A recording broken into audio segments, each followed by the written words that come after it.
I spent Mother's Day completely alone, while my children went off to a friend's party, even though I had confirmed with them the day before that they would be coming to brunch, and they had both said yes. I cried the entire afternoon in the empty living room, but that very night they returned, asking for money to pay their bills. What they didn't know was that I had already bought my one-way ticket, and that changed everything. The table had been set since 11 o'clock in the morning. Clean linens, the good china I only brought out for special occasions, the cloth napkins I had ironed the night before. In the center, a modest arrangement of flowers I bought with the last few dollars left from my Social Security check. The chicken was in the oven, the potatoes peeled, the salad prepared, everything ready for Mother's Day brunch. I confirmed with them the day before. I called Tanisha first. She answered in a rush, like always, with that tone of voice she used when she was multitasking while talking to me. I asked if they were coming tomorrow. She said, "Yes, Mama, of course we'll be there." Then I called Malik. He was more direct. "Yeah, Ma, we're coming. Don't worry about it." He hung up fast. I was relieved. I thought that this time would be different. I thought that this time they would remember. I settled onto the living room sofa and waited. I looked at the clock at 12 o'clock. Nothing. By 12:30, I started to feel that familiar knot in my stomach. At 1 o'clock sharp, the chicken was ready. I took it out of the oven. The smell filled the empty house. I set the table and sat down. I waited a little longer. At 2 o'clock in the afternoon, I dialed Tanisha's number. No answer. I tried Malik. Straight to voicemail. I tried again. Nothing. The chicken was getting cold. The potatoes, too. I got up and walked to the window. The street was quiet. Some families passed by, walking, laughing, mothers with their children, flowers in their hands, hugs. I returned to the table. I sat alone across from all those empty plates. Then I understood. They weren't coming again. Not this year, just like last year, just like my birthday, just like Christmas. They always had an excuse, always something more important than me. I stayed seated there for I don't know how long.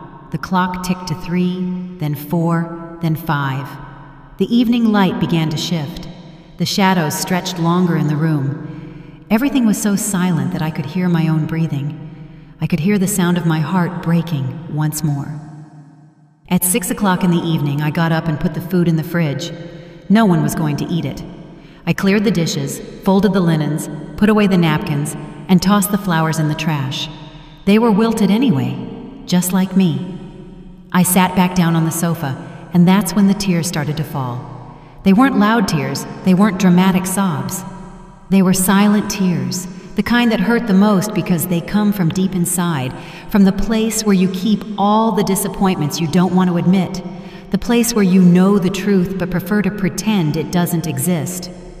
I cried, thinking about all the Mother's Days I'd spent alone. I cried, thinking about all the times they had promised to come and didn't. I cried, thinking that I had given my whole life for them, and they couldn't give me even one afternoon. I'm 70 years old, 70 years of life, 48 years of being a mother. And that day, in that empty room, I realized something I had been denying for a long time. My children didn't love me, or maybe they did love me, but not enough. Not enough to remember, not enough to be present, not enough to care. Night fell, and I was still there, unmoving, without turning on the lights. Just me, the darkness, and that weight on my chest that I didn't know how to remove anymore. I thought about calling them again. I thought about sending them a text. I thought about telling them how I felt, but I didn't, because I knew they would say the same old thing. "Sorry, Mama, things got complicated. Next time." Always the next time, which never came. It was almost 10 o'clock at night when I heard the car pull up outside. I recognized the engine's sound. It was Malik's. Then I heard voices, laughter, footsteps in the yard, the key in the lock, the door opening.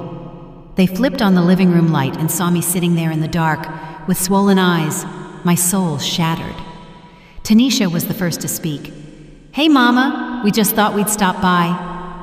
She was wearing a fancy dress, her makeup perfect. She smelled of expensive perfume and alcohol. Malik came in behind her. He was also dressed up, new shirt, shiny shoes. He looked at me with that casual smile he used when he wanted something. "Hey, Ma, how was your day?" I didn't answer. I couldn't. I had a knot in my throat that kept me from speaking. I looked at them and saw everything. I saw the truth I had been avoiding. They had been at a party, having fun, drinking, laughing, while I was crying alone in this empty room. Tanisha sat down in the armchair across from me. Malik remained standing. There was an uncomfortable silence. Then Tanisha pulled out her phone, looked at the screen, and looked back at me. "Mama, we need to talk about something important." Malik approached and sat on the arm of the sofa. "Yeah, Ma, we have a problem. We need you to help us." Tanisha nodded. "It's urgent, Mama. It's the monthly bills. Everything piled up. Malik's rent, my credit card. It's about $3,000. We need you to lend it to us." I looked at them both. There were my children. The children I had worked for until my back broke. The children for whom I had given up everything. The children who hadn't come to brunch with me on Mother's Day. But they came that very night to ask me for money. Something broke inside me at that moment. Something that was never going to be put back together. I looked at them and thought about the envelope I had tucked away in my bedroom. The envelope with the bus ticket. The one-way ticket with no return. They didn't know yet. They didn't know that I had already made a decision. They didn't know that this was going to be the last time they saw me like this. Quiet, submissive, available. They didn't know that everything was about to change. And while they continued talking about their problems, their debts, their needs, I only thought about one thing. My name is Vivian Sterling. I'm 70 years old and I already bought my one-way ticket. It wasn't always like this. There was a time when my children hugged me when they got home from school. A time when Tanisha ran to me yelling, "Mama," and clung to my neck. A time when Malik sought me out to tell me everything he had learned that day. There was a time when I was important to them. We were poor, but we were happy. Or at least, I thought we were happy. We lived in a small house on the edge of Cloverdale, Georgia. 2 bedrooms, 1 bathroom, a kitchen where the 4 of us barely fit. My husband Marcus worked construction. I cleaned houses. Between the 2 of us, we scraped together enough to eat and pay the rent. We didn't have anything left over, but we didn't go without either. The children were small. Tanisha was 6 years old, Malik was 4. They ran around the house barefoot. They played with rocks and sticks because we didn't have money for toys. But they didn't care. They were children. They were innocent. They didn't yet know that we were poor. They didn't yet know that other families had more. I bathed them every night in that old tub we had. I washed their hair carefully, trimmed their nails, put on the clean clothes I had washed by hand that afternoon, put them to bed, and told them stories until they fell asleep. They were my whole life. My reason for waking up every morning. Marcus was a good man, quiet, hardworking. He didn't talk much, but he loved me in his own way. He came home tired from work, sat at the table, and ate what I had prepared. Sometimes he looked at me and said, "Thank you, Vivian." That was enough for me. I didn't need more. But everything changed when Marcus died. It was an accident at the construction site. A beam fell wrong. He didn't suffer, they told me. It was quick, as if the speed of death made it hurt less, as if it were a comfort. He was 42 years old, I was 38, Tanisha was 12, and Malik was 10. Suddenly, I was alone with 2 children, no steady job, no savings, nothing more than my hands and my will to keep going. The survivor benefits they gave me after Marcus's death were pitiful, $500 a month. It wasn't enough even for food. So I worked. I worked like I had never worked in my life. I cleaned 3 houses in the morning, washed other people's clothes in the afternoon, ironed at night. I slept 4 hours if I was lucky. I got up before dawn and I went to bed after midnight. My hands became calloused, my back started aching, my knees began to give out, but I didn't care because my children were okay. Because Tanisha and Malik had food on the table, because they could go to school, because they had clean clothes, because they had shoes, because they had a mother who would give her life for them. And I was ready to give it. Tanisha was the oldest, always more serious, more responsible. She helped me with Malik, looked after him when I had to work late, prepared dinner for him, and helped him with his homework. She was an adult child in a child's body, and I felt guilty about that, for robbing her of her childhood, for forcing her to grow up so fast. Malik was different, cheerful, a dreamer, always inventing things. He drew on any paper he could find. He told me that when he grew up, he was going to be an artist, that he was going to be famous, that he was going to buy me a big house, and that I would never have to work again. And I believed him, because mothers always believe their children.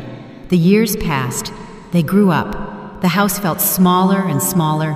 Tanisha started complaining. She said her friends had better things, better houses, better clothes, better lives.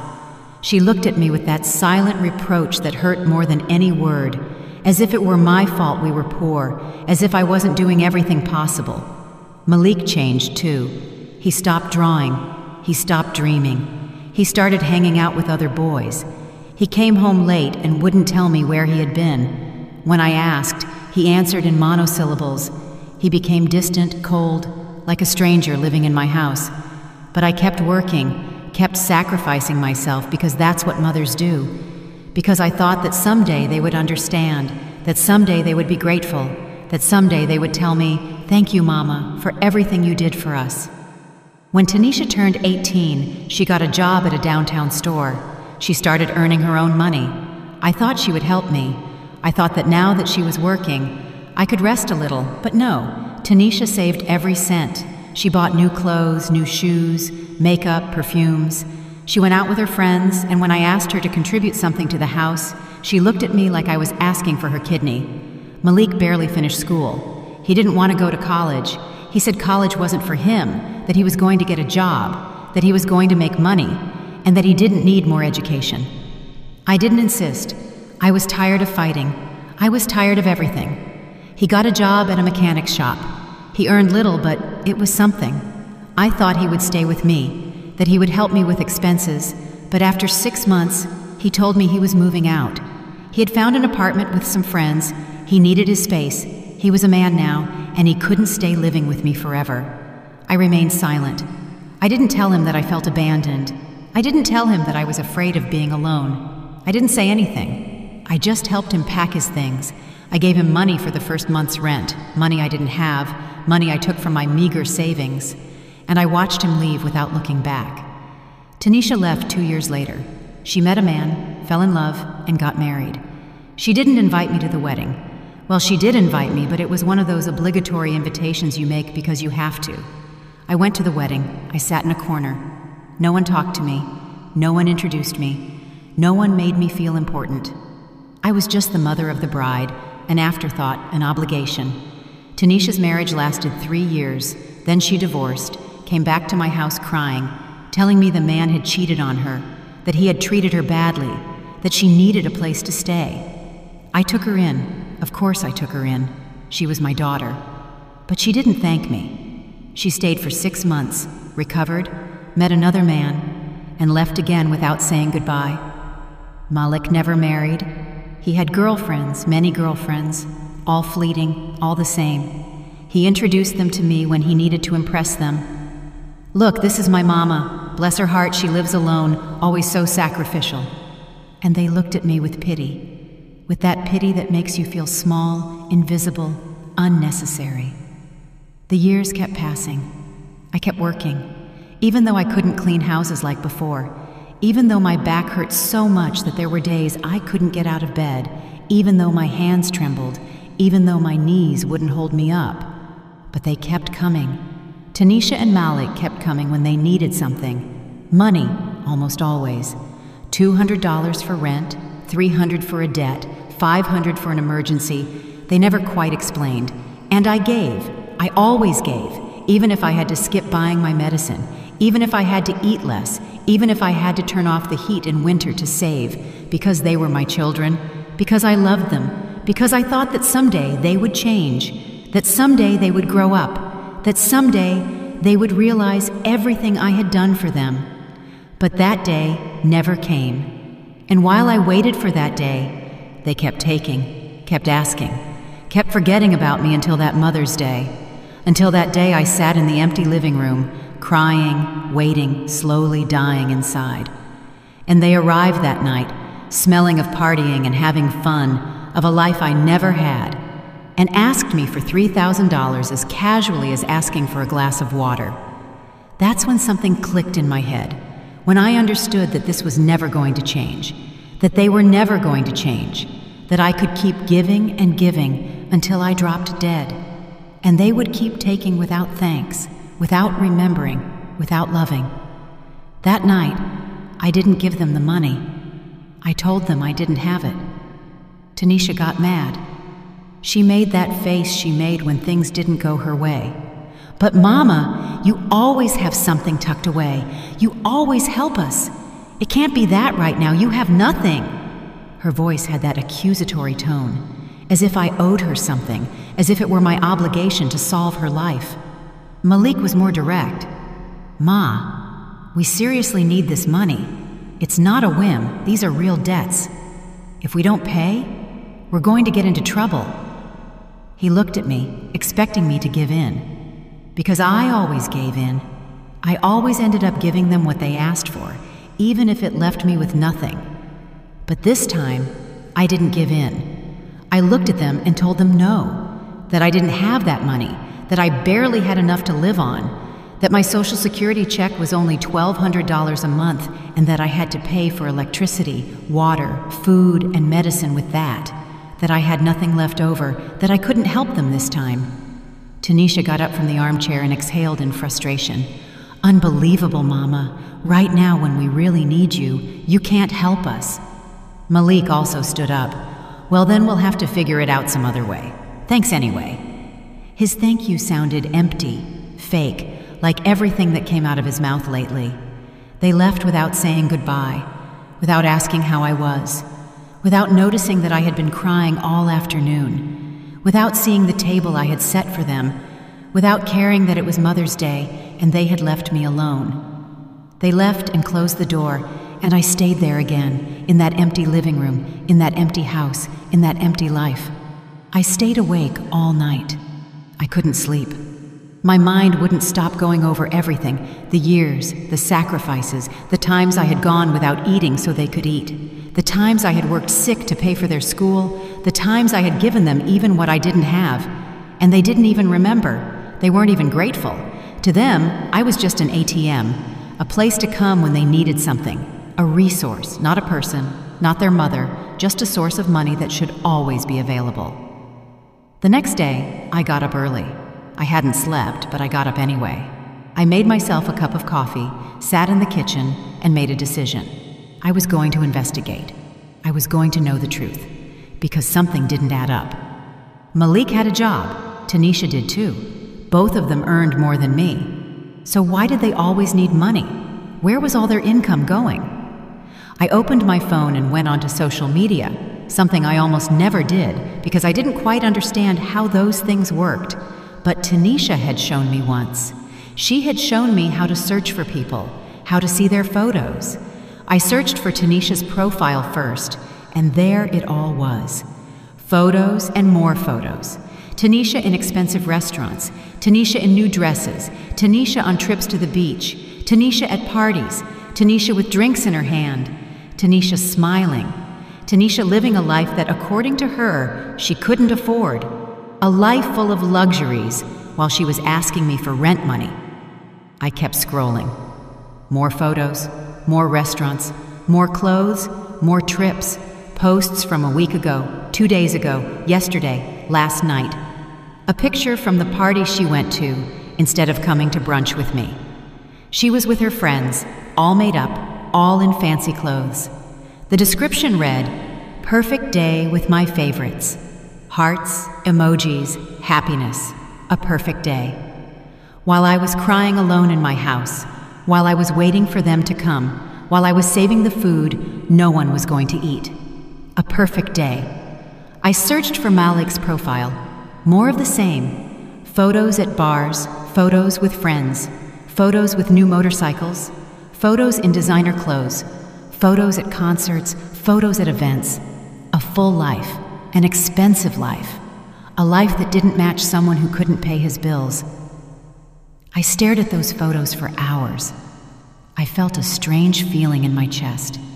It wasn't just sadness. It was something deeper. It was the feeling of having been cheated, of having been used, of having been foolish for all those years. Then I saw something that chilled my blood, a group chat. Tanisha had accidentally posted a screenshot, or maybe not accidentally.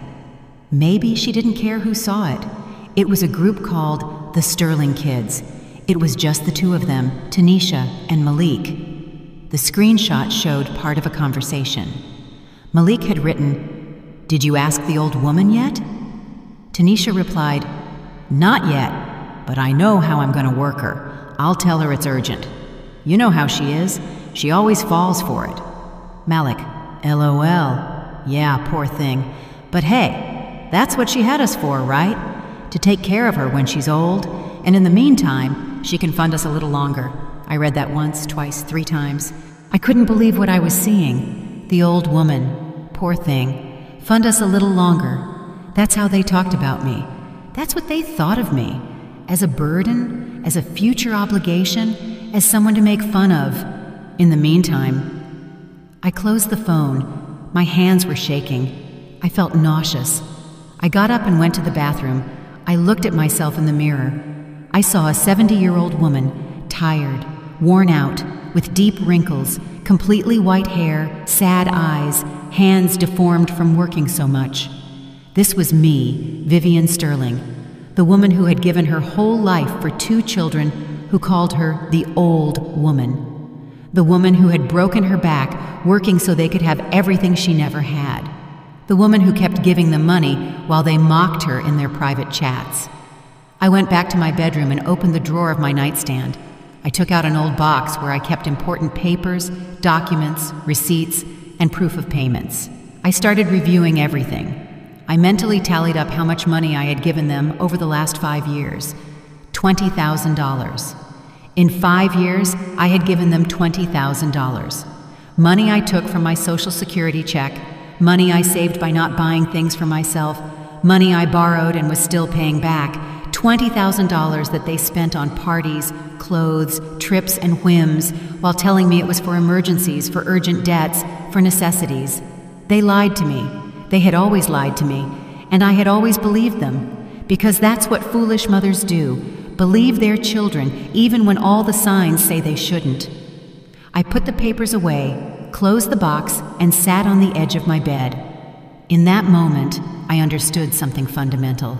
If I didn't change this, no one would. They were never going to wake up one day and decide to treat me better. They were never going to be grateful. They were never going to appreciate me. They were never going to love me as I loved them. I had 2 options. Continue like this until I died. Keep being the old woman they fund.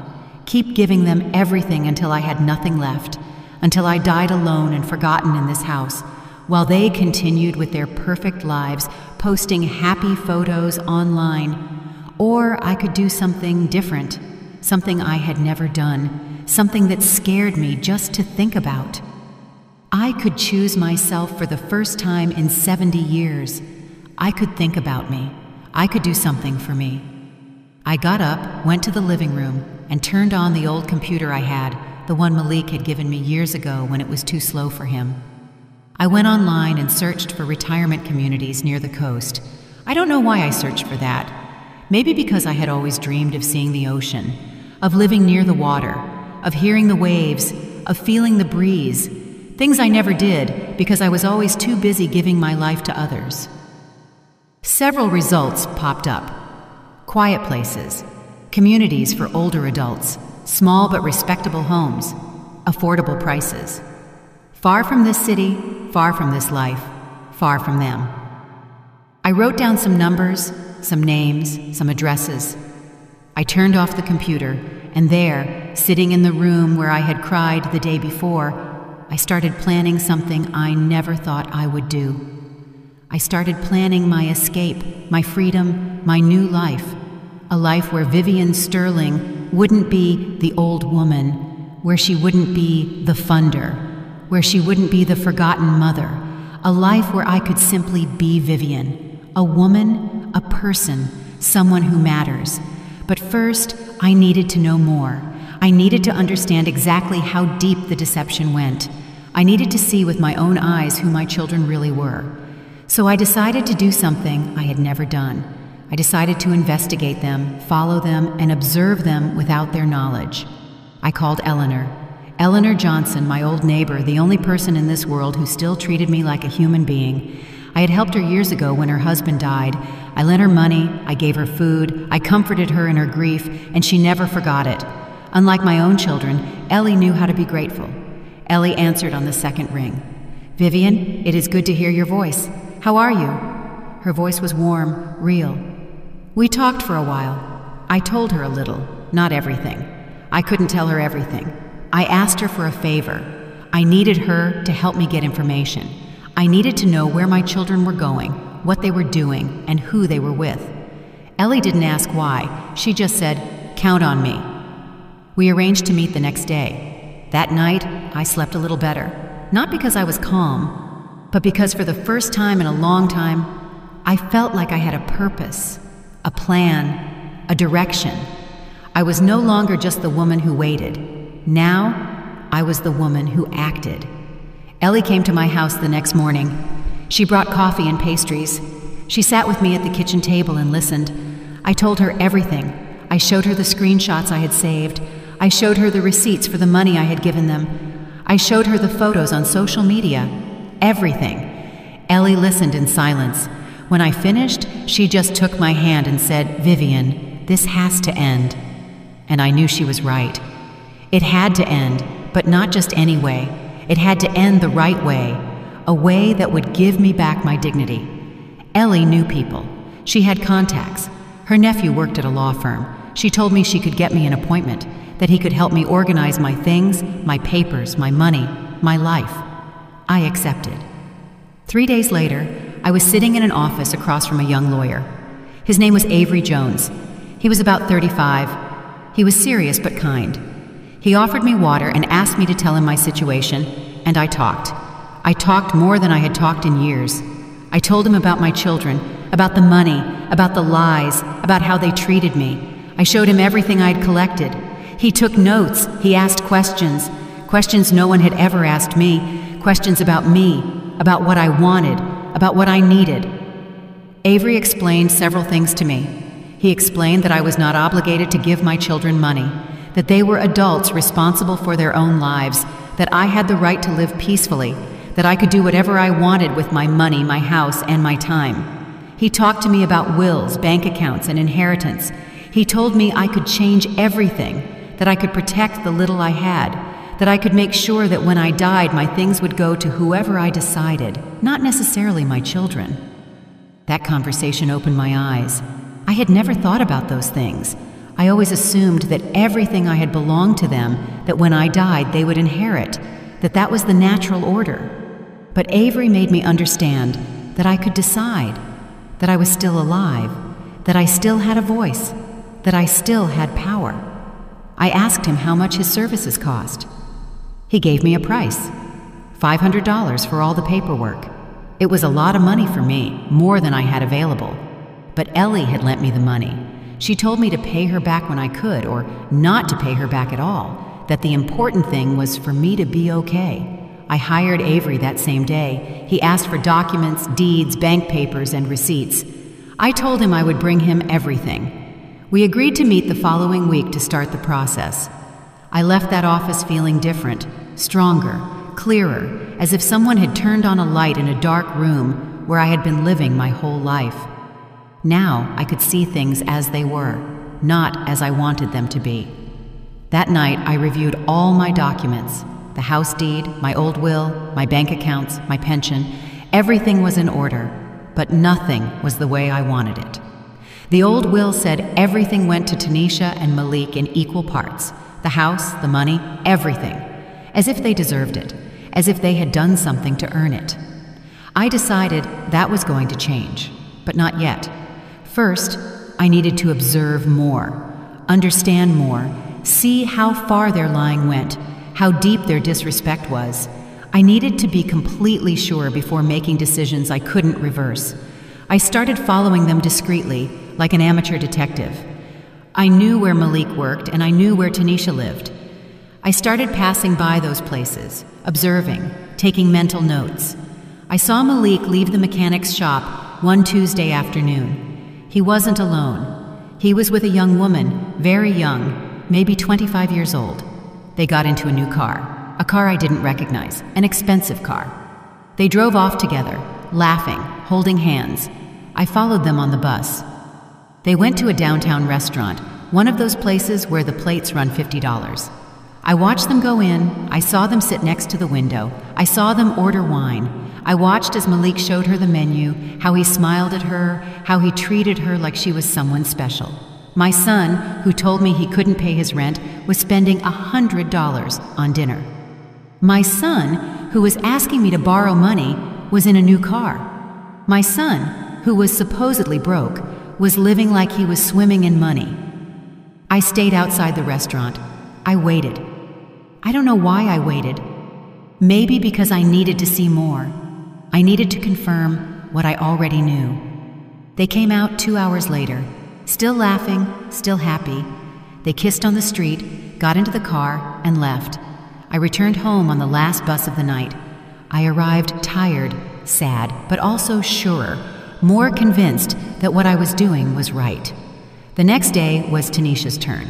I knew she worked at an office in the mall. I went early. I sat on a bench outside her job. I waited. I saw her leave at lunchtime. She was with 2 friends, the same ones from the photos on social media. They went to a clothing store. I followed them. I went into the store behind them. I stood looking at the racks while I listened to them talk. Tanisha tried on a red dress. It cost $200. Her friends told her it looked beautiful, that she should buy it. She hesitated for a moment, then said, "Yes, I'm taking it. I already paid off the debts anyway. Now I can treat myself." She already paid off the debts.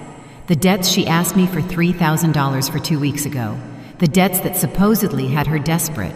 She had already paid them and was now buying a $200 dress like it was nothing. I left the store before them. I didn't want them to see me. I didn't want to confront them yet. It wasn't the right time. I went back home.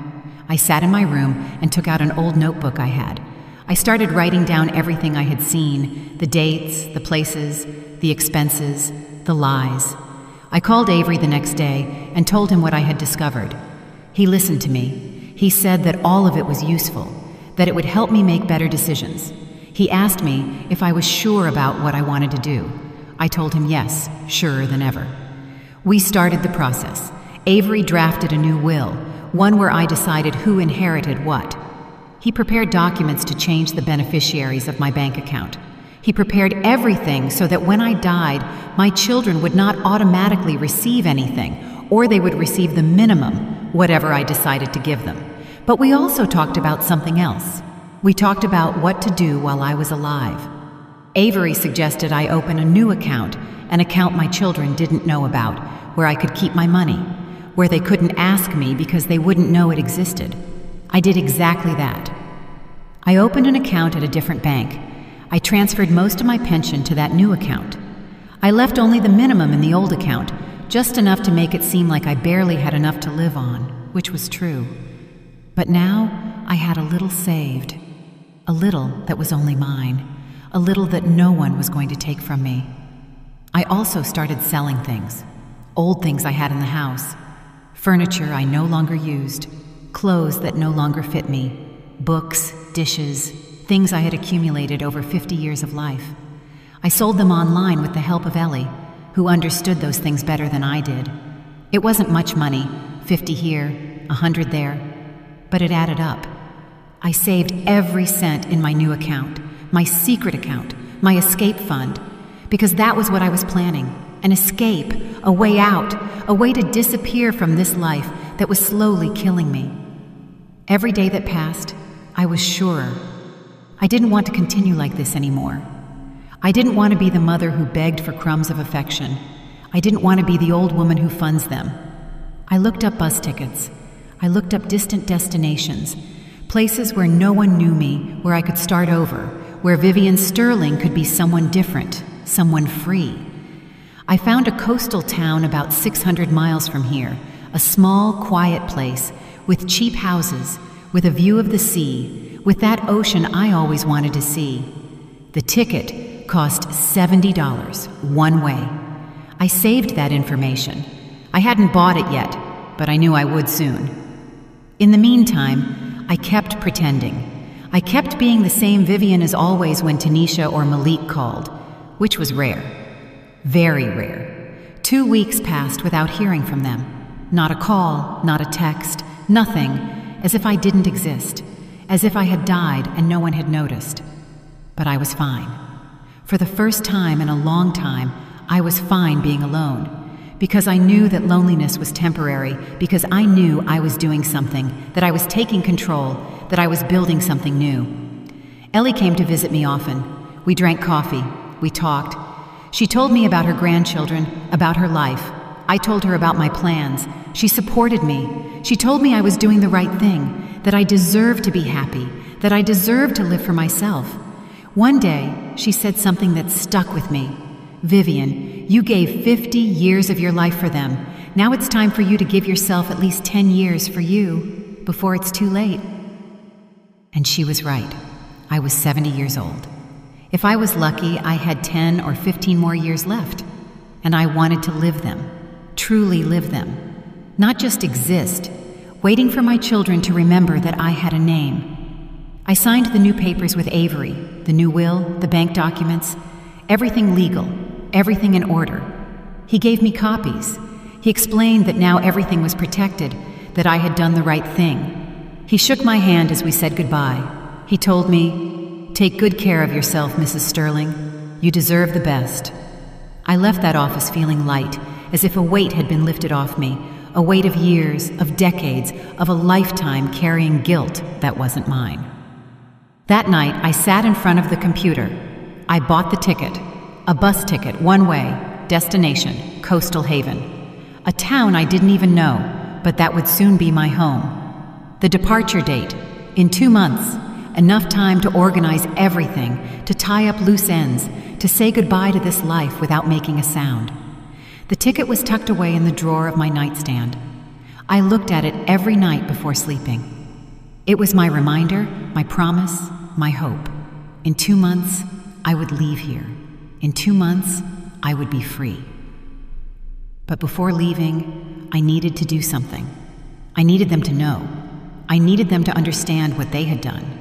Not for revenge, not for hate, but for dignity, out of respect for myself, for all the mothers who keep quiet and endure until they can't anymore. I told Ellie my plan. She looked at me with those wise eyes of hers. She asked me if I was sure. I told her yes. She asked me if I wouldn't regret it later. I told her that the only thing I regretted was taking so long. Ellie helped me plan everything. We decided I would have a dinner, a last supper. I would invite Tanisha and Malik. I would tell them I had something important to announce. They would come. Of course they would come. They would think I was going to give them something. Money, the house, something. They always thought I was going to give them something.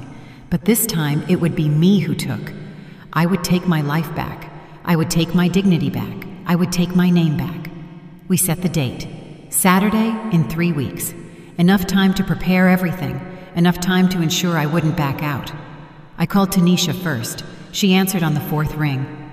"Hello, Mama. What's going on?" Her voice sounded distracted, as always. I told her I wanted to have a family dinner, that it had been a long time since the 3 of us had gotten together, that I had something important to tell them. There was a silence. Then she asked, "Is it something bad, Mama? Are you sick?" Her concern sounded fake, practiced. I told her no, that I wasn't sick, that I just wanted to see them, that I wanted to talk to them, that it was important. She accepted. She said she would be there. I hung up and called Malik. The conversation was almost identical. He also accepted. He also asked if I was sick. He also sounded like he was doing something else while talking to me. But they confirmed. Both of them said they would come. I marked the date on the calendar. 3 weeks, 21 days, 504 hours. I started counting backward. During those 3 weeks, I prepared everything meticulously. I made a list of what I needed to tell them, what I needed to show them, and how the evening would unfold. I rehearsed it in front of the mirror. I practiced my voice, my tone, my words. I wanted to be sure. I wanted to be firm. I also prepared the evidence. I printed the screenshots from their social media, the conversations where they mocked me, the photos of their luxurious lives while they asked me for money, the receipts for all the money I had given them over the last 5 years. Everything organized, everything numbered, everything ready to show them. Avery prepared official documents for me, a letter where I declared that I was withdrawing all financial support from my children, that they would not receive another cent from me, that they had to fend for themselves, that they were adults and it was time for them to act like it. Copies of the new will, copies of the changes to my bank accounts, everything legal, everything signed. I also prepared envelopes, 3 envelopes, one for Tanisha, one for Malik, one for Ellie. In Ellie's envelope, I put a thank you note and $500, the money she had lent me, plus a little extra for her friendship, for her loyalty, for being the only person who treated me like a human being. In Tanisha's envelope, I put the keys to a safe deposit box. Inside that box were things from her father, photos, letters, memories, things that might matter to her. Maybe not, but it was the only thing she would inherit from me while I was alive. In Malik's envelope, I put the same keys to another safe deposit box with things from his father, with memories from his childhood. Material things they could keep because I no longer needed them. Because where I was going, there was no room for the past. The days passed slowly. Every day, I felt more nervous, more anxious, but also sure, more convinced. There were moments when I doubted, moments when I thought that maybe I was being too harsh, too cruel. But then I remembered. I remembered Mother's Day. I remembered the lies. I remembered how they called me the old woman, and the doubt disappeared. Ellie came over every day. She helped me with the preparations. She listened to me rehearse. She told me I was doing well, that I was being strong, that I was being brave. Her support was the only thing that kept me firm. A week before the dinner, I got a call from Malik. He needed money again, $500 to fix his car. He said it had broken down, that he needed the car to work, that if he didn't fix it, he would lose his job. The same old story, the same script. I told him I didn't have it. I told him to wait until after dinner, that we would talk then. He got upset. He said he couldn't wait, that it was urgent. I repeated that I didn't have it. He hung up angry. 2 days later, I saw a photo on his social media of the new car, the same car I had seen him in with the young girl, running perfectly, without any problems. Lies. Always lies. They weren't even trying to make the lies believable anymore. The day of the dinner arrived, Saturday. I got up early. I cleaned the whole house, not because they deserved it, but because I deserved it. Because I wanted my last dinner in this house, as the mother of Tanisha and Malik, to be dignified. I wanted everything to be perfect. I cooked all day. I made their favorite childhood dishes: roast chicken, scalloped potatoes, fresh salad, homemade bread, and chocolate dessert. I didn't do it to please them. I did it to remind them, to let them know exactly what they were losing. I set the table with the best of everything I had: the good china, the silverware I had inherited from my mother, the crystal glasses, the embroidered tablecloths, everything. The table looked beautiful, dignified, as a Last Supper should look. By 6 o'clock in the evening, everything was ready. The food, the table, the envelopes, the documents. I took a bath. I put on my best dress, a simple, elegant black one. I did my hair and put on a little makeup. I looked at myself in the mirror. I saw a different woman, a woman who was no longer afraid, a woman ready to speak the truth. They arrived at 7 together in Malik's car. I watched them arrive through the window. They were laughing, talking. They got out of the car and walked toward the house as if it were nothing, as if this were just another dinner, as if I were the same old me. I opened the door before they could knock. I greeted them with a smile, a calm, firm smile. "Come in," I said. "I was expecting you." They came in. Tanisha gave me a kiss on the cheek, one of those quick, meaningless kisses. Malik gave me a hug, a brief, mechanical one. They sat down in the living room and looked around. Tanisha commented that the house looked nice. Malik asked what I had cooked. I offered them something to drink. They accepted. I served them wine, a cheap wine I had bought especially for this occasion. I wasn't going to waste the good wine on them. We talked about unimportant things, the weather, traffic, their jobs, superficial, empty conversation, as always. I listened to them, nodded, and smiled when necessary, but inside I was counting the minutes, waiting for the right moment. After half an hour, I told them dinner was ready. We moved to the dining room. They sat down and looked at the table. Tanisha said everything looked delicious. Malik asked if it was a special occasion. I told them yes, it was very special, but I would explain after dinner. We ate. They talked amongst themselves. I barely spoke. I just observed them, studied them. I tried to find something in them that would make me doubt, something that would make me change my mind, something of the children they once were, some sign of true love. But I found nothing. I only saw two selfish adults eating at my table, enjoying my food, waiting to see what they could get out of me this time. We finished dinner. I cleared the dishes. Tanisha offered to help. I told her it wasn't necessary, to stay seated, that I would be right back. I went to the kitchen and took a deep breath. This was the moment. There was no turning back. I returned to the dining room with a tray. On the tray were the 3 envelopes, the documents, the evidence. I placed everything in the center of the table. They looked at the tray with curiosity, with expectation, probably thinking there was money or deeds or something they could take. I sat down, looked them both in the eyes, Tanisha first, then Malik, and started to speak. My voice sounded firmer than I expected, clearer, stronger. I told them I had called them because I had something important to tell them, something I had been keeping inside for a long time, something I couldn't keep quiet about anymore. They nodded, waiting, still not understanding. I told them I knew everything, that I knew about their lies, that I knew how they talked about me, that I knew they called me the old woman, that I knew they mocked me while I gave them my last dime, that I knew their emergencies were lies, that their urgent debts were invented, that everything was false. Their faces changed. Tanisha's smile disappeared. Malik's eyes widened. They tried to speak. They tried to interrupt. I held up my hand. "No," I said. "It's my turn to talk now. You've had years to talk, years to lie. Now you listen to me." I took out the first envelope, the one that contained the screenshots. I put them one by one on the table in front of them so they could see them, so they couldn't deny it. There were their conversations, their mockery, their plans to get money from me, everything printed, everything real, everything undeniable. Tanisha went pale. Malik was motionless. He stared at the papers as if they couldn't believe what they were seeing, as if they couldn't believe I had discovered their secret. "Mama," Tanisha began, "I didn't mean to say," I interrupted her. "I'm not interested in what you meant to say. I'm interested in what you said, and what you said was enough." Malik tried to justify himself.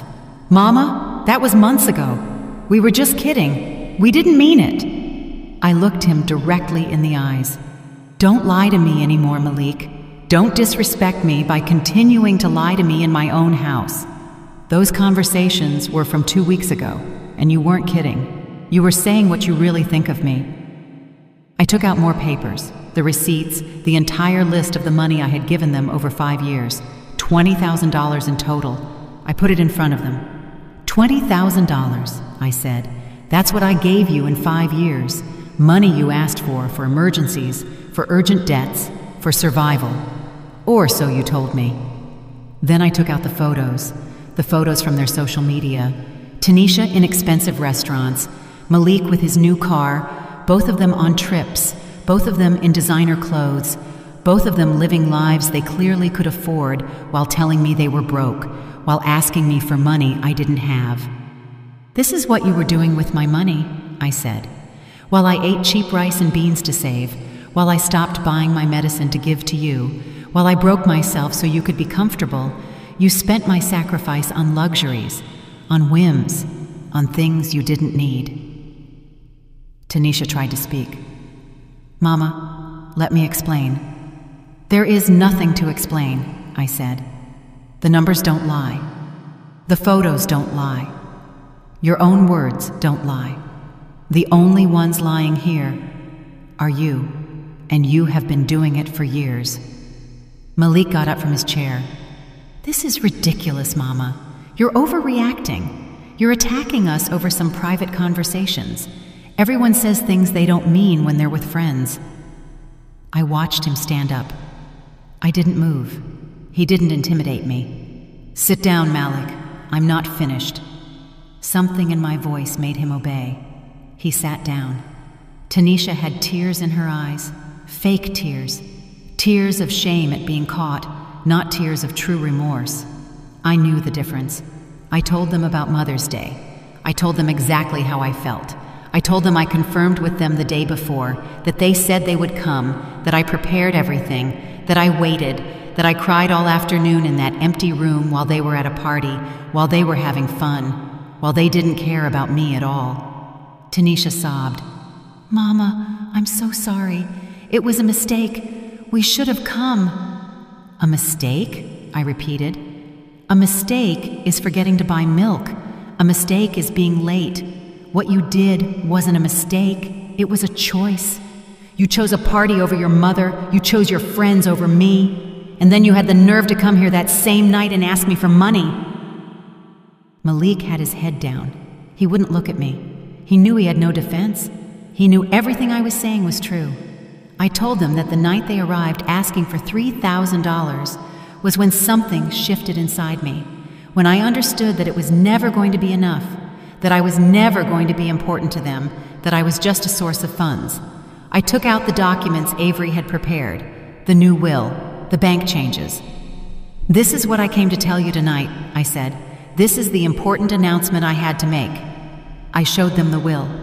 I explained that I had changed everything, that they would no longer inherit automatically, that I had decided what to do with my things, with my money, with my life. Tanisha stopped crying. She looked at me with wide eyes.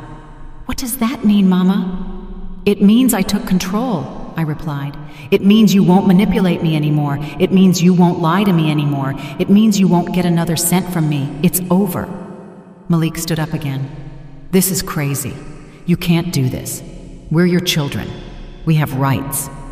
I looked at him coldly. You have a right to nothing. I worked for every cent I have. I broke my back to give you everything, and you paid me back with lies and contempt. So yes, I can do this, and I already have. I showed them the bank papers. I explained that I had opened a new account, that most of my money was there, that they didn't have access, that they would never have access, that what I decided to do with that money was my business, not theirs. Tanisha stood up. Her face changed. Sadness turned to rage. This is what that snake Ellie told you, right? She put these ideas in your head. She's manipulating you. I looked at her with pity. Ellie is the only person who has treated me with dignity in years. The only one who listens to me. The only one who cares about me as a person and not as an ATM. So don't you dare speak ill of her. Malik started pacing. This can't be happening. This can't be real. We've always loved you, Mama. We've always been there for you. I laughed, a dry, humorless laugh. Been there for me? Where have you been? Malik, where were you on Mother's Day? Where were you on my birthday? Where were you when I was sick last year? Where were you when I needed you? He didn't answer. He couldn't answer, because the truth was, they were never there. They only showed up when they needed something. They only called me when they wanted money. The rest of the time, I didn't exist to them. I handed them the envelopes with their names on them. These are for you, I said. Open them if you want, or don't open them. I don't care anymore. Tanisha opened hers with trembling hands, took out the keys, and looked at the paper that explained they were for a safe deposit box with things from her father. Nothing else? Is this it? She asked. Her voice sounded incredulous. That's it, I confirmed. Malik didn't even open his. He left it on the table. The three of us looked at each other in silence. A heavy silence, full of painful truths, full of years of mistakes, full of a relationship that had been broken for a long time, and that I was just admitting.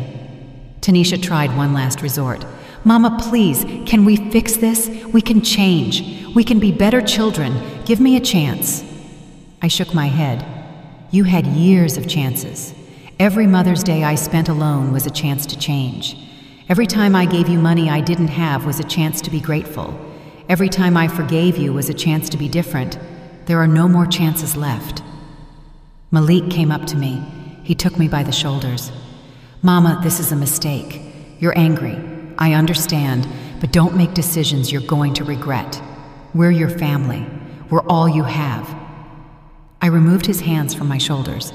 "Exactly, Malik. You're all I have. And that's very sad, because what I have is nothing. 2 children who don't love me, who only use me, who only remember I exist when they need something." I told them to leave, that dinner was over, that I had said everything I had to say, that there was nothing more to talk about. Tanisha started crying again. This time, maybe they were real tears, tears of realizing what they had lost, or maybe just tears of rage. I didn't care anymore. Malik stood there looking at me as if I were a stranger, and perhaps I was. Perhaps he never truly knew me. Perhaps he never bothered to know me. To him, I was always just Mama, the person who gives, the person who fixes problems, the person who is always there. Never Vivian, never a person with feelings, with dreams, with dignity. I walked to the door, I opened it and waited there for them. "Go," I said, and this time my voice didn't tremble. This time, I didn't feel guilt. This time I only felt peace, a strange peace, the peace of having told the truth, the peace of having defended myself, the peace of having chosen my dignity over their comfort. Tanisha walked past first, crying, without looking at me. Malik followed her. He stopped at the door. "This isn't over, Mama. We'll talk when you've calmed down." "There will be no more conversations," I told him. "This is final. Go." He left.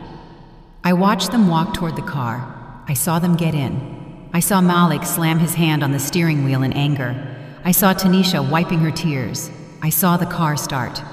I watched the taillights disappear down the street, and when they vanished completely, I closed the door. I stood there in the entryway, alone, in silence. I expected to feel something. Sadness, regret, fear. But I felt none of that. I only felt relief. A deep relief. Like taking off a shoe that has been hurting you all day.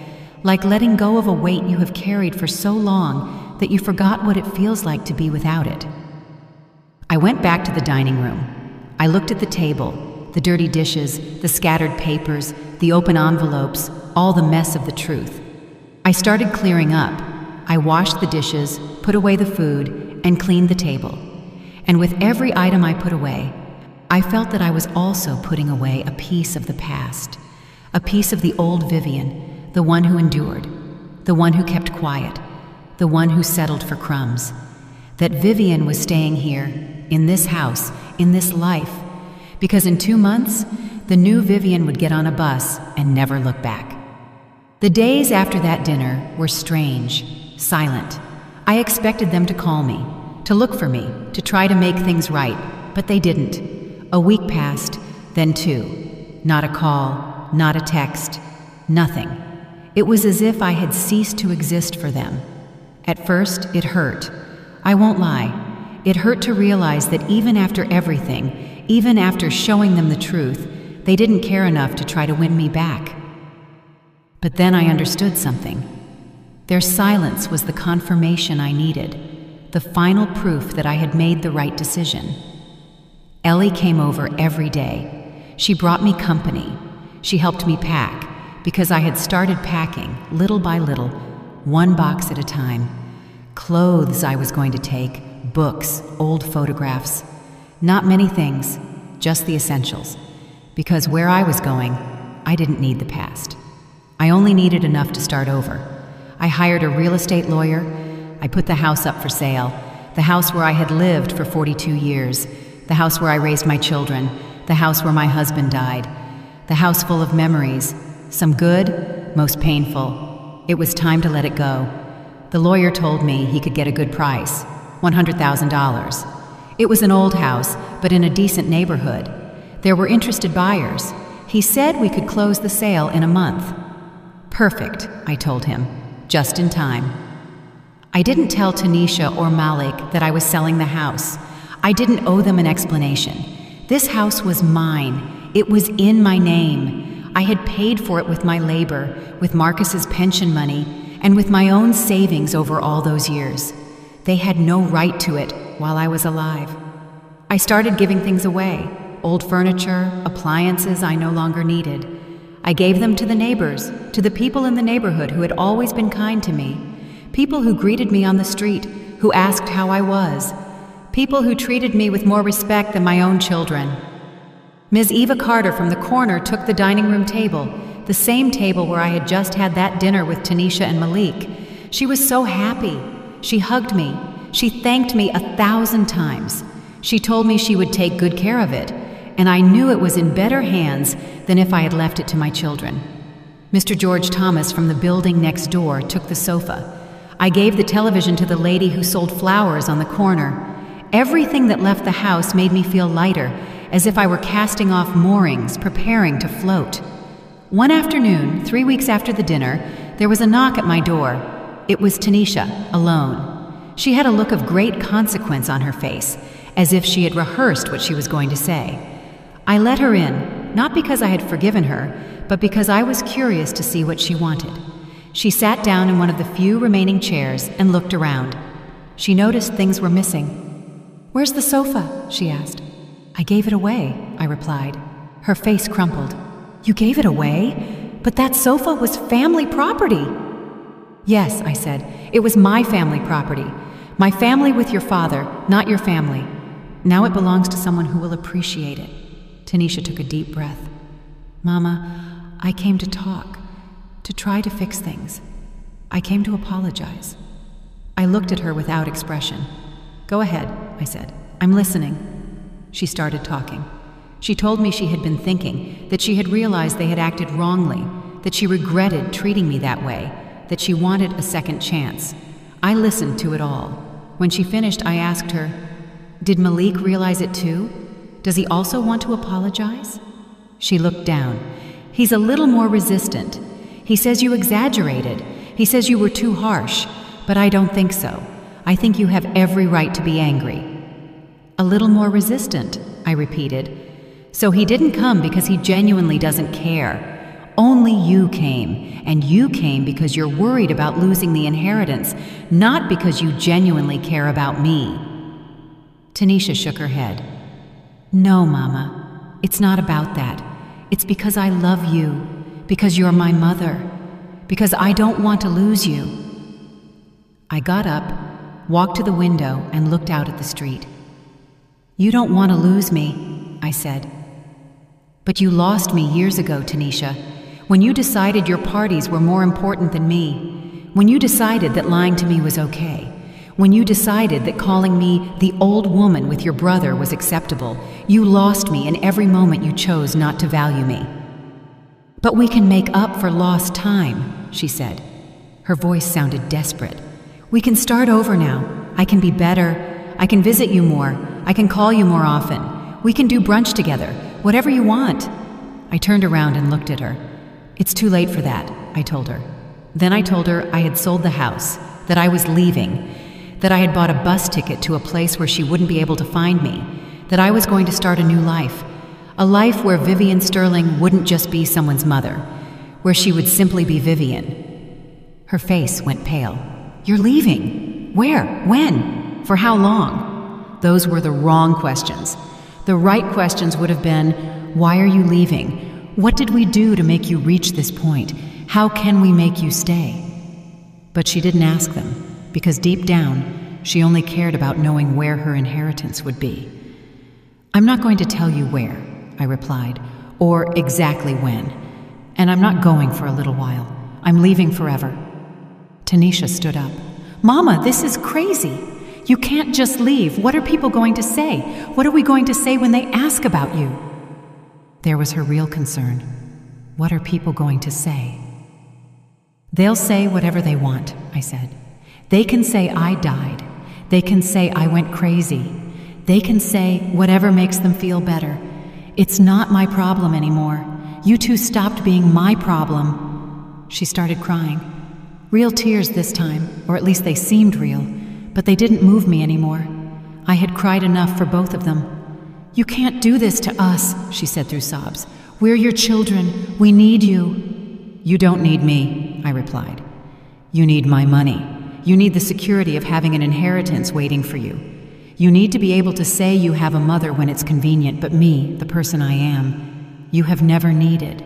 She tried to hug me. I took a step back. No, Tanisha, not anymore. The fake hugs are over. The empty words are over. It's all over. I want you to leave. And when you close that door, understand that you are closing it forever. The next time you come here, if you come at all, this house won't be mine, and I won't be here. She stood there, looking at me as if she didn't recognize me, and she was right not to recognize me because I didn't recognize myself either.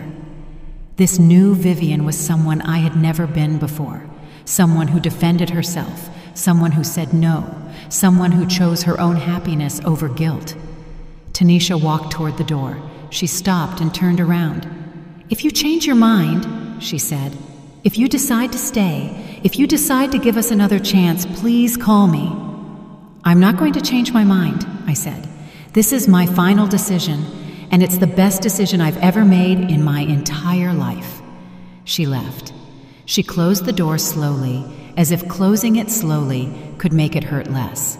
I stood there, waiting to feel something, guilt, sadness, regret, but I only felt more peace, more clarity, more certainty that I was doing the right thing.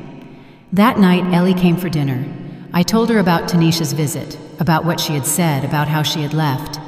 Ellie listened to me while we ate the soup she had prepared. When I finished talking, she just said, I'm proud of you, Vivian. So proud. Those words touched my soul because no one had told me that in years. No one had been proud of me.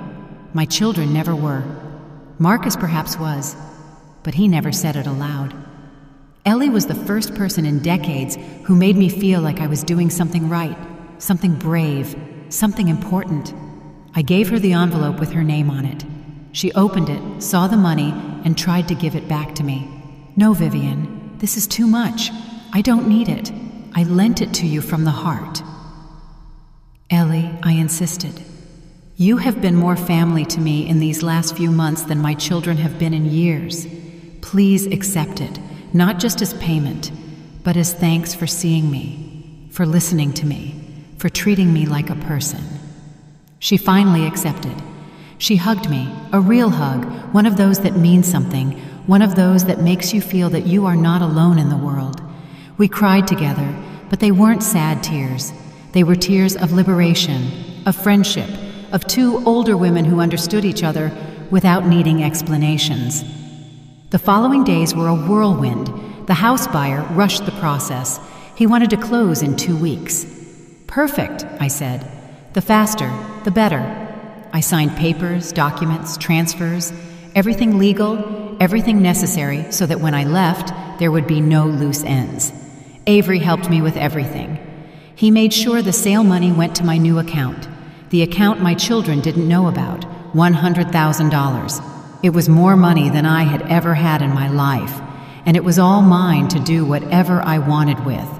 I only withdrew what I needed in cash, $5,000. The rest I left safe in the bank, protected, for my new life, for emergencies, for whatever. But no one but me would have access. No one but me would decide what to do with it. A week before I left, I received a text from Malik. It was the first time I had heard from him since the dinner. The message said, Mama, Tanisha told me you're leaving. I don't know if it's true, but if it is, please reconsider. Don't do anything crazy. Think about us. Think about the family. I didn't reply. There was nothing to say. I deleted the message. I blocked his number. I did the same with Tanisha's number. I didn't want their texts anymore. I didn't want their calls anymore. I didn't want anything from them. The moving day came. People from a company came. They took the few boxes I had prepared. I sent them by package delivery to Coastal Haven, to a small hotel where I would stay for the first few weeks while I looked for a permanent place. Everything was organized, everything was planned, everything was ready. The house was empty, completely empty. I walked through the rooms one last time. The room where I slept with Marcus, the room where Tanisha and Malik grew up, the kitchen where I prepared thousands of meals, the living room where I cried on that Mother's Day that changed everything. I said goodbye to every space, not with nostalgia, but with acceptance. This house held my past, but I was going toward my future, and the future didn't need these walls. It didn't need these memories. It only needed a 70-year-old woman with a bus ticket and a small suitcase. I closed the door for the last time. I gave the keys to the lawyer. I signed the last paper, and just like that, the house stopped being mine. 42 years of history closed with one signature and a handshake. And I didn't cry, I didn't look back, I just walked forward. Ellie took me to her house that last night. I slept on her sofa. We talked late into the night about life, about dreams, about the ocean I was about to see. She told me to visit her when I could. I promised her I would, and it was a promise I intended to keep. The day of my departure dawned with a clear sky, as if the universe knew I needed a good day to start my new life. I got up early. Ellie had already made coffee. We had breakfast together in silence, a comfortable silence, the kind that only exists between true friends. My bus left at 10 o'clock in the morning. Ellie drove me to the terminal. I carried my only suitcase, a small suitcase with the essentials, clothes, documents, some old photographs, not of my children. I left those behind. Only photos of Marcus, of my parents, of moments worth remembering. We arrived at the terminal an hour early. We sat on a bench holding hands like two sisters saying goodbye. Ellie's eyes were moist. "Vivian," she said, "you're going to be okay. I know you're going to be okay. You're going to find the peace you deserve." "I know," I replied. And for the first time in a long time, I really believed it. Then, something I didn't expect happened. While we were sitting there, I saw someone familiar. It was Tanisha. She was walking quickly toward me. Malik was following behind her. My heart sped up. How had they found me? How did they know? They came up to me. Tanisha was breathless. "Mama, thank God we found you." Malik looked at my suitcase, my ticket in hand, the reality that I was leaving finally sinking in for them. Ellie stood up, placing herself between them and me, as if protecting me. "What are you doing here?" she asked them. Tanisha ignored her. "Mama, you can't leave like this, please. We have to talk." Malik nodded. "This is insane. You're our mother. You can't just disappear." I looked at them, calm, calmer than I thought I would be. "How did you know I would be here?" I asked. Tanisha hesitated. Then she spoke. "I called Ellie. I begged her to tell me. I told her we needed to say goodbye to you, that we needed to talk one last time." I looked at Ellie. She shook her head. "I'm sorry, Vivian. She called crying. She said she just wanted to say goodbye. I thought maybe it would be good.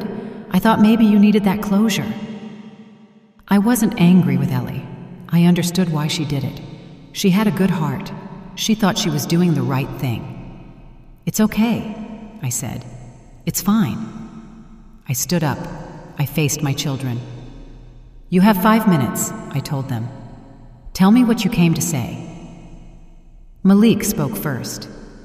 "Mama, you sold the house. Our house. The house we grew up in. Without even telling us, without asking us. How could you?" I looked at him directly. "That house was mine, Malik, not yours, not Tanisha's. Mine. I paid for it. I lived in it.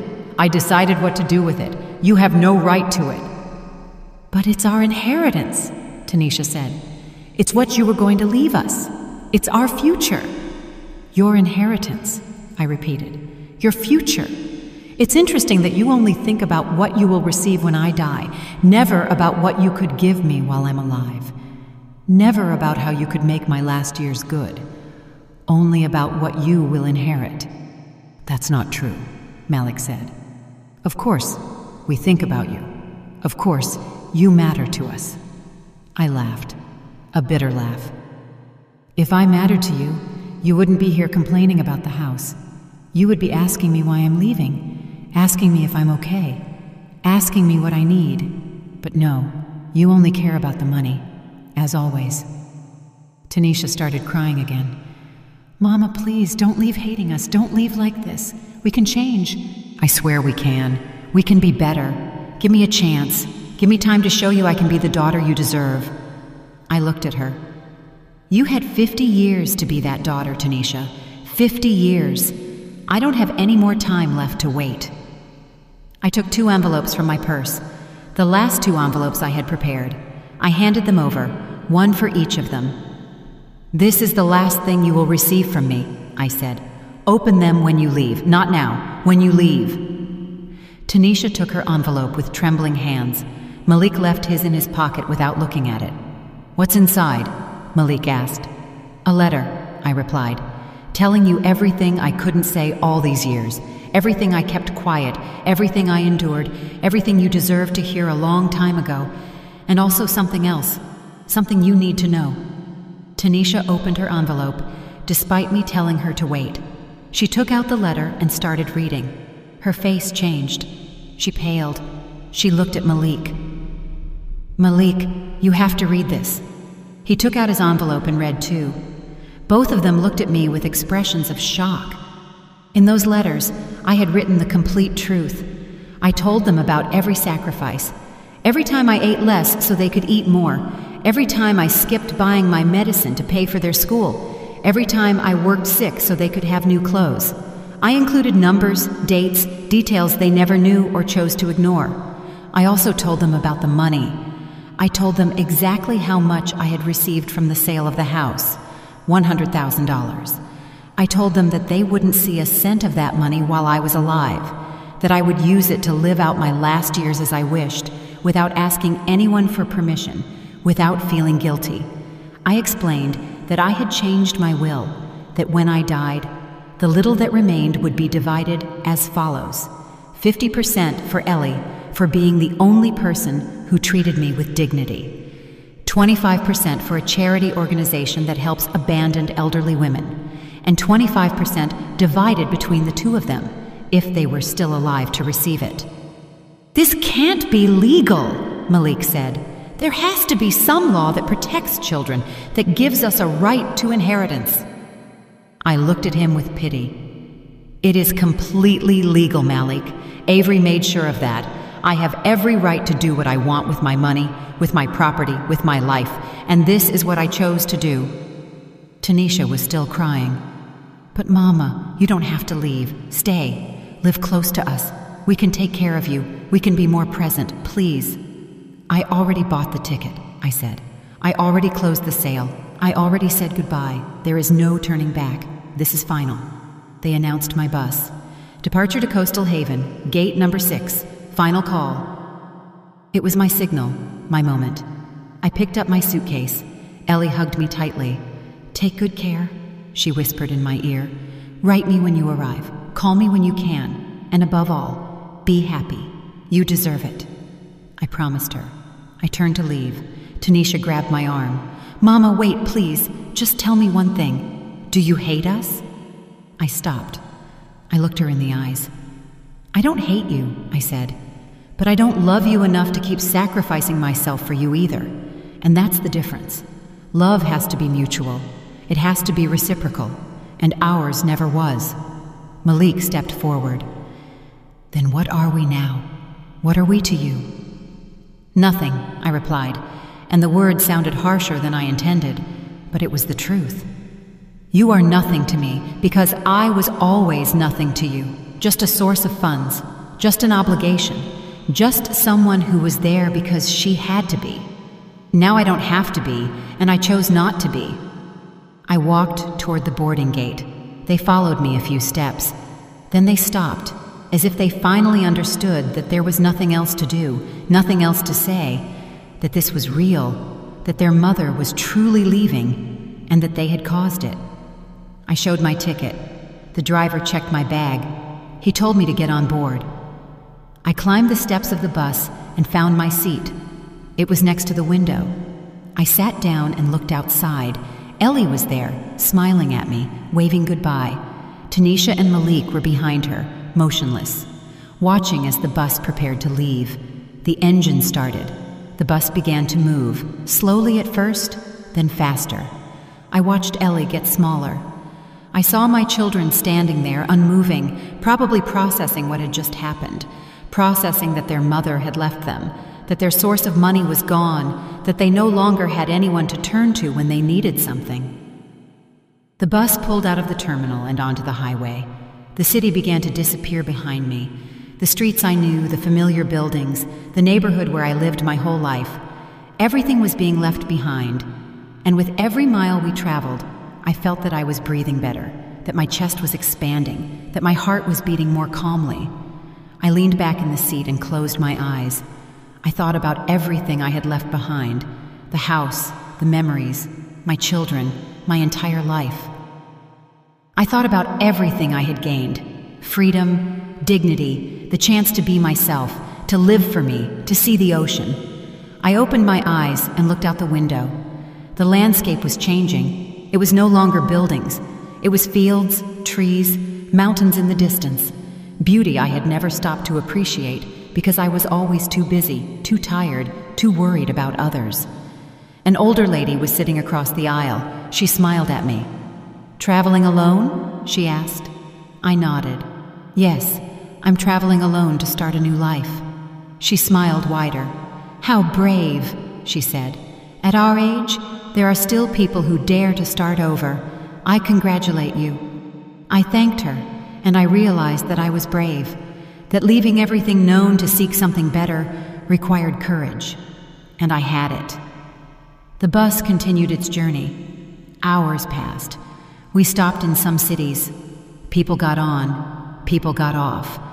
I stayed in my seat, watching the world go by, feeling every mile like a liberation, like one more step toward the woman I should have always been. I thought about Tanisha and Malik. I wondered if they would be okay, if they would ever understand, if they would regret it. But then I stopped wondering, because it was no longer my responsibility. It was no longer my burden. They were adults. They had made their decisions, and I had made mine. I took out a new notebook I had bought. I opened the first page. I wrote, "My name is Vivian Sterling. I'm 70 years old, and today I begin to live for the first time in my life. I begin to live for me."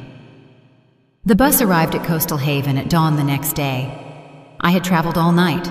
I had barely slept, not because of discomfort, but because of excitement, because of anticipation. For the first time in decades, I felt something akin to hope, the hope that something good was coming. I got off the bus with my suitcase. The air smelled different. It smelled of salt, of the sea, of something new. The terminal was small, clean, and quiet.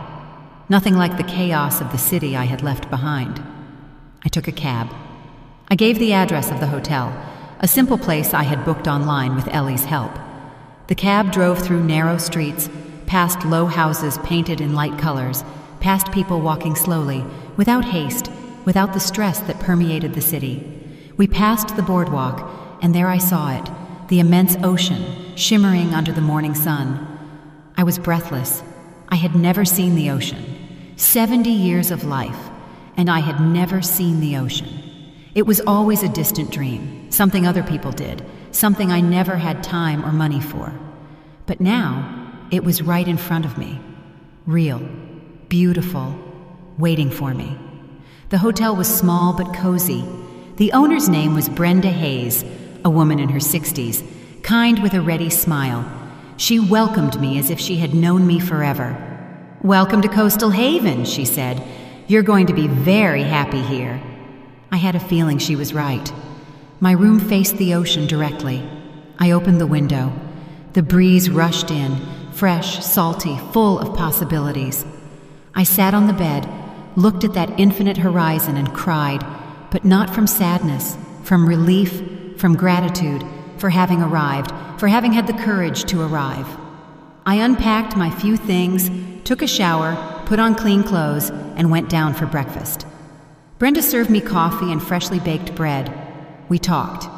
I told her I had come to start over, that I was looking for a permanent place to live. She told me she knew some options, small, cheap houses with an ocean view. After breakfast, I went for a walk. I walked along the boardwalk, slowly, without rushing, looking at everything. The sea, the seagulls, the fishermen, the local people. Everything was so different, so calm, so far from the life I knew. I sat on a bench facing the ocean, closed my eyes, and listened to the waves, the most beautiful sound I had ever heard in my life. A sound that filled me with peace, that told me I had done the right thing, that I deserved to be here, that I deserved this new opportunity. A woman sat next to me. She was older than me, perhaps 80 years old.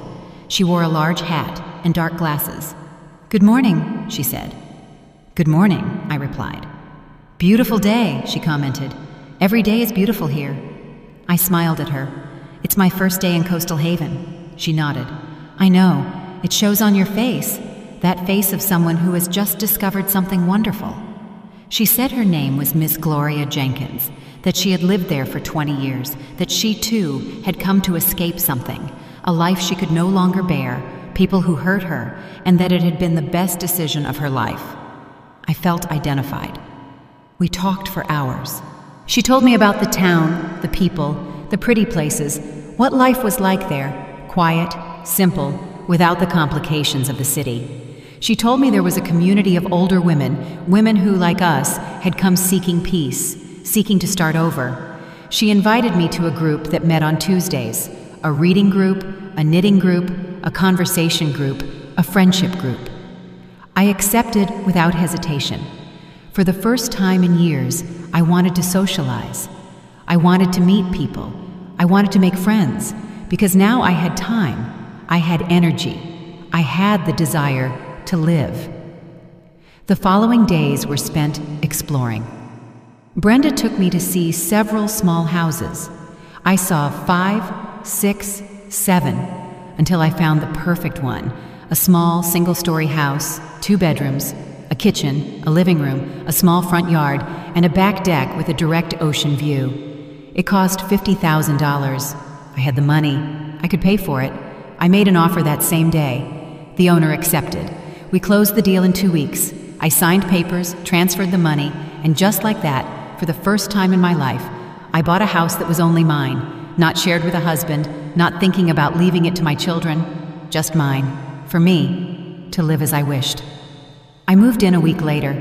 I bought simple furniture, new, without history, without painful memories, a comfortable bed, a small sofa, a table to eat at while looking at the ocean, white curtains that let in the light, everything clean, everything new, everything mine.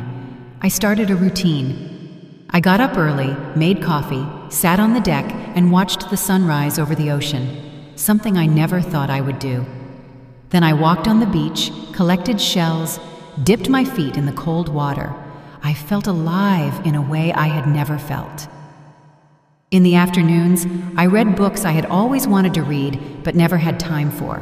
I wrote in my diary things I was thinking, things I was feeling, things I wanted to remember.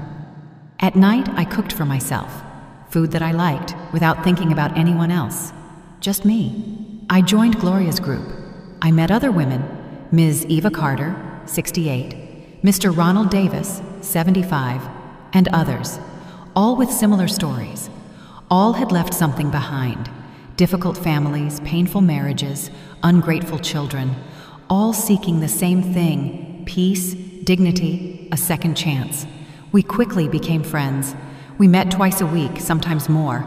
We drank tea, knitted, talked, laughed, and shared our stories without judgment, without pity, only with understanding, with that deep comprehension that only comes from having lived the same things.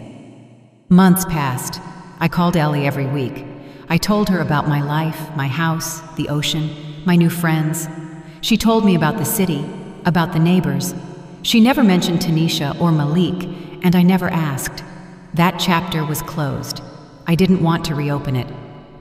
One day, 6 months after my arrival, Ellie told me something. "Vivian, your children have been looking for me. They ask about you several times. They want to know where you are. They want to know if you're okay." I haven't told them anything, but I thought you should know." I thanked her. I told her to do what she thought was right, but that I wasn't ready to talk to them. Maybe I never would be ready. The truth is, I thought about them sometimes, not much, but sometimes. I wondered if they had learned anything, if they had changed, if they regretted it. But then I remembered that it was no longer my responsibility, that I had done my part, that I had given them 50 years, and that now these years belonged to me. I turned 71 in Coastal Haven. My friends threw me a small, intimate party with homemade cake and candles. They sang happy birthday. They hugged me. They told me they loved me, and I believed them because their affection was real, unconditional, not self-interested, just pure, true. Gloria gave me a painting she had done. It was the ocean, my ocean, the one I saw every morning from my deck. I hung it in my living room, right across from where I sat, to remind me every day how far I had come, how brave I had been, how much I had gained by choosing myself. One afternoon, I was sitting on my deck watching the sunset. The sky was painted with oranges and pinks. The waves gently broke on the shore. I had a cup of tea in my hands. I was at peace, completely at peace. I thought about the Vivian I was, the woman who got up at 5 in the morning to serve others, the woman who cried alone in an empty room, the woman who settled for crumbs of affection. That Vivian had stayed in that city, in that house, in that life. The Vivian I was now was different. She was a woman who had chosen herself, who had taken the reins of her own life, who had said enough, who had had the courage to start over when everyone thought it was too late. I took out my diary and opened a blank page. I wrote the words I had been saving, the words I needed to say, the words that closed one chapter and opened another. My name is no longer theirs. I am no longer just Tanisha and Malik's mother. I am no longer just Marcus's widow. I am no longer the woman who gives and gives until she has nothing. My name is Vivian. Simply Vivian, a 71-year-old woman who lives by the ocean, who has true friends, who wakes up happy, who goes to sleep peacefully, who knows the taste of freedom, who learned that it's never too late to choose herself.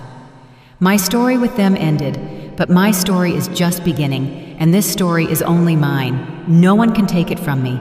No one can ruin it, because I finally learned the most important lesson of all, that self-love is not selfishness, that taking care of yourself is not betrayal, that choosing your happiness is not cruelty. I closed the diary and looked at the ocean. The waves continued their eternal rhythm, rising and falling like life itself, like endings, which are also beginnings, like goodbyes, which are also welcomes. The sun finished setting. The stars began to appear one by one, filling the dark sky with light. I stayed seated there, breathing the salty air, listening to the sea, feeling complete. For the first time in 71 years, I felt complete, not because someone completed me, but because I had finally found myself, the Vivian who was always there, waiting, awaiting her moment, her opportunity, her time. And that time had arrived. My story was just beginning, and it would be a beautiful story, a story of freedom, of dignity, of a woman who refused to end her life as a footnote in the story of others, a woman who wrote her own ending and her own beginning. I got up and went inside my house by the ocean. I closed the door. I smiled. Tomorrow would be another beautiful day, another day of my new life, another day of simply being Vivian. And that was more than enough.